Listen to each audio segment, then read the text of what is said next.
このホールトマト潰したくなるんですが、これを潰さないで我慢して、今日2人前なので量も多いです。トマトソース自体粘度があるので、こう和えただけで見てください。もう美味しそうなトマトソースです。はい、こんにちは、シェフのハブユです。今日は基本のトマトパスタを作っていきます。はい、それでは材料紹介です。スパゲッティ、ホールトマト、バジル、ニンニク、塩、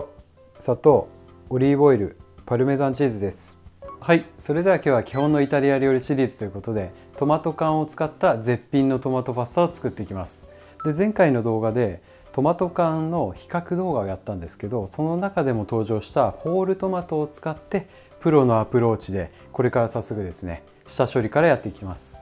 はい、それでは今日はホールトマト1缶分、これをボウルに入れた状態がこれになります。で 400g1 缶分だとだいたい 180g から 200g ぐらい2人前のパスタを今日茹でていきます。で基本的なこのホールトマトの下処理は、シェフによって本当やり方が違うんですけれど、こういう手袋をして、このホールトマト、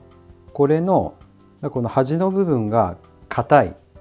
ので、ここを取り除いてやるシェフがいたりとか、あとはこのボウルの中でこの手でこうホールトマトを崩しながら加熱するっていうシェフがいたりとかで、このホールトマトを、これはムーランって言ってイタリア語だとパッサベルドゥーラって言います。でこれをこう回して、でホールトマトをこしたものをソースにするシェフもいれば、であとは大箱でトマトソースをもう何キロもソース仕込まなきゃいけないようなレストランだと、ポットとかにホールトマトを一気に入れて、そこでブレンダーで攪拌してもう潰してしまってから、トマトソースを作るっていうやり方もあったりします。あとは僕が今までお世話になってきたイタリア人のシェフたちは、現地に行くとだいたいホールトマトをこのまま何も潰さずに加熱していって、で最後にムーランでこすシェフがいたりとか、もうそのままフライパンで崩して仕上げるようなシェフもいました。で今日はですね、皆さんの手間や機材いらずで一番美味しいレシピにしていきたかったので、このまま何もせずですね、フライパンの中で潰して仕上げるイタリア流の仕上げ方にしていきます。でまずはこの 400g のトマト缶に対して 1% の塩なので 4g の塩入ります。でさらにここに同量の 4g の砂糖です。でこれでここであらかじめこ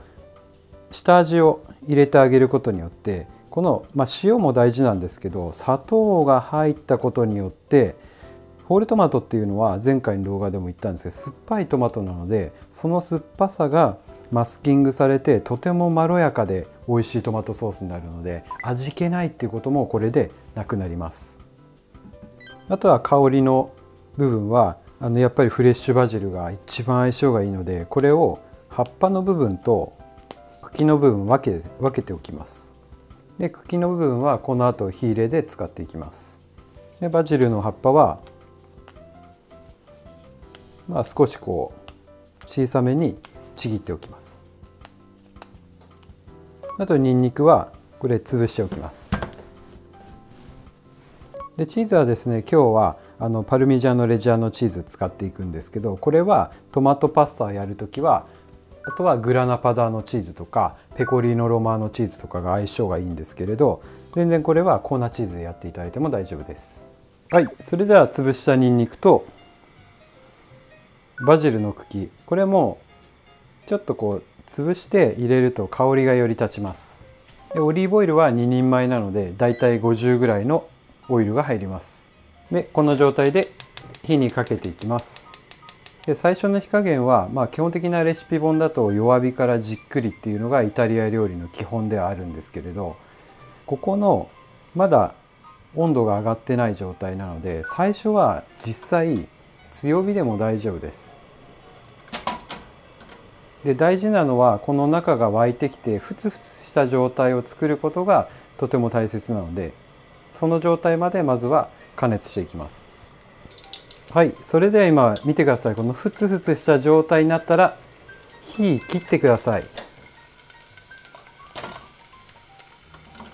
でこの状態でですね、火を切った状態で余熱でニンニクとバジルの茎に火を入れていきます。そうするとですね、ニンニクの柔らかい香りがこのオイルの中に移るので、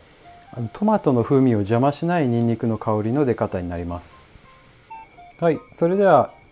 ずっと火を切ってきて泡がもう完全に落ち着いている状態、ここまでいったら次の作業に入っていきます。で、泡が完全に落ち着く状態になるとニンニクに軽く色がつくんですが、もう火が中まで入って柔らかい状態になっているので、ここからニンニクのパンチが欲しいという方はフォークとかでこうニンニクの繊維をほぐすようにこのオイルの中にさらにニンニクを潰して入れていく。でもニンニクの軽い柔らかい香りを入れたい場合はもうこのまま次また加熱をしてトマトを入れていくっていう作業に入ります。でニンニクの前にもうバジルの茎が完全に上がって香りが出たので外しておきます。ではここからもう一回加熱です。で軽くニンニクの香りも出したいのでちょっとこういう少し潰す。で再度泡が出てくるまで加熱します。これもうすでにアーリオオーリオのいい香りがしますよ。はい、そしたら再度泡が出てきました。ニンニクの香りが立ちます。そしたら下味を入れたホールトマトが入ります。でホールトマトが入ったら今このニンニクオイルをこうトマトソースにまとわせるイメージ、ちょっと混ぜ合わせます。そして火は中火ぐらい、強火は必要ないです。でここでイタリア流です。でまずはですね、このホールトマト潰したくなるんですが、これを潰さないで我慢して、でまずこのホールトマトが使っているトマトジュース、これを少し煮詰めてってですね、粘度を出していきます。最初このホールトマトっていうのはちょっと水っぽいので、その表面の水分を飛ばすと粘度が出てとろっとしたソースになるので、トマトジュースの粘度をゆっくりとこう煮込みながら粘度を出していきます。でまだ今入れ始めなので、この泡がちょっとシャバいの分かりますかね。まだちょっとグツグツ粘度が出てない状態、水分があってサラッとしてる、これを加熱することによってその水分が煮詰まってとろみが出てきます。でこう水分が飛ぶと粘度がついてドロッとしてくるので、その状態まで中火で炊いていきます。でまだホールトマトは潰しません。はい、それではパスタ茹でていくんですけど、スパゲッティアルポモドーロ、トマトパスタに合う乾麺っていうのは、この通常のママとかバリラとかのこのツルツルしたタイプ、これでやってももちろん美味しいんですが、僕の個人的なおすすめはこのディチェコとかザラザラタイプのスパゲッティ、これがトマトソースと本当に相性がいいので、今日はこっちのザラザラタイプで茹でていきます。で今日は2リッターのお湯に対して 1% の塩、20g の塩が入っています。はい、それでは5分ぐらいゆっくりと炊いていったところなんですよ。さっきとも明らかに様子が違います。このトマトジュースの表面の水分が抜けてって徐々にこう粘度がソースについてきてます。でホールトマトはまだ潰さないでこのままですね、もうちょっと加熱をしていきます。はい、それでは今5分ほど炊いていったところなんですけど、トマトジュースの表面の水分が飛んで明らかにこうソースに粘度が出てきました。でこれぐらいしっかりと粘度が出てくると、よくあるお悩みの味気ないとかちょっと酸っぱくてっていうのが、今日砂糖を入れたし水分をこの煮詰めることによってそれがなくなります。でホールトマトはこれからですね徐々に潰していって、でパスタの仕上げをしていきます。でホールトマトを潰していくとこの中からですねまた水分が出るので、最終的にこのトマトの香りを大切にしながらこう煮詰めていく作業です。今日ソースの中に玉ねぎやソフリットが入っていないんですけれど、これも作るシェフによります。で玉ねぎとソフリットが入っていて、それを炒めることによって自然な甘みもついてくるので、だいたい入っているレシピが多いんですけれど、今日の場合はその甘みの部分を砂糖で補っています。はい、それではですね、あとパスタの茹で上がりが2分ぐらいなんですけれど、完全にもう水っぽさがなくなってきて果肉感が出てきたと思います。これがトマトソースが出来上がった合図です。で、今果肉感が出てくると、このオリーブオイルとソースが分離していると思います。で、ここにですね、茹で上げたパスタを入れて和えていくとですね、重たくてやぼったいパスタ料理になってしまうので、今日はここにこの水分が飛んだところに茹で汁を加えて、でソースの滑りを良くする。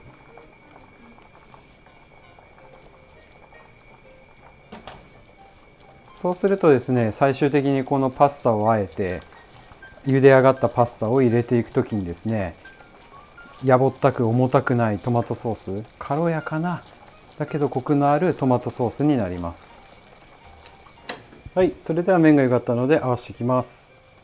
今日2人前なので量も多いです。で、パスタ30秒前ぐらいに茹で上げて、で最後にたっぷりのバジル、これで一旦混ぜ合わせていきます。でトマトソース自体粘度があるので、こうあえただけで見てください。もう美味しそうなトマトソースです。でここで最終的にちょっと余力を茹で汁を足して、で合わせることによって重たくないトマトソースになってます。でここで最後に火を切ってパルメザンチーズを加えて、で最後に混ぜ合わせる。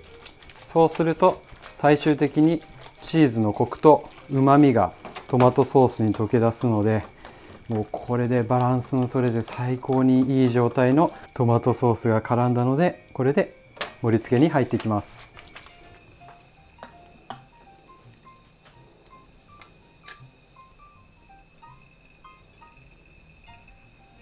はい、これでスパゲッティアルポモドーロの完成です。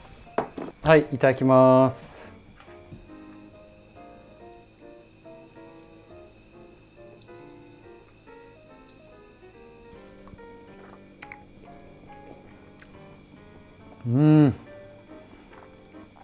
おいしい。皆さんこれです。本当にもう最高のシンプルな絶品なトマトパスタが完成しました。でこのパスタはもう僕がというかイタリア料理人ならもうずっと作り続けているシンプルなパスタの一つだと思うので、もう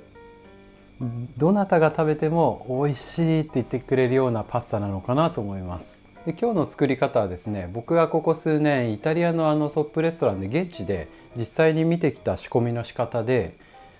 通常はやっぱりクラシックなレシピとかだと玉ねぎとか、あとは香味野菜ソフリットを炒めてトマトソースを作るっていう作り方もあるんですけれど、今日の作り方はどちらかというと現代的な作り方で、これは一番分かりやすく言うと、携帯電話とか家電とかもどんどんこうシンプルになっていって洗練されていって、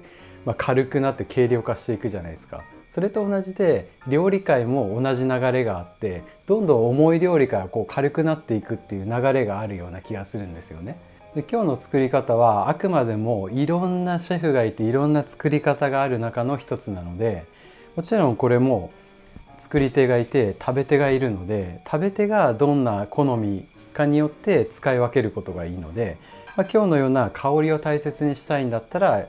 こういう作り方もいいし、逆にちょっと甘みの効いたパスタが好きだよっていう方がいたらソフリットを炒めてじっくり炒めてですね、甘みとコクを出したトマトソース作ればいいし、あとは甘みが必要ないっていう、イタリア人の方とかだったら砂糖を抜いたキレのあるトマトソースにしてもいいし、あとは小さなお子さんに作る時だったら前回の動画じゃないですけどカットトマトでまろやかなトマトソースを作ってもいいと思うので、とにかく食べ手の人がどういうものを食べたいかによってこう作り分けるっていうのがプロの仕事なのかなと思っています。はい、ごちそうさまです。今日のこの基本のトマトパスタなんですけど、本当に美味しいイタリア料理の一つになっているので、よかったら作ってみてください。はい、いつもコメントありがとうございます。楽しみに拝見させていただいてます。はい、それではまた次回の動画でお会いしましょう。じゃあねー。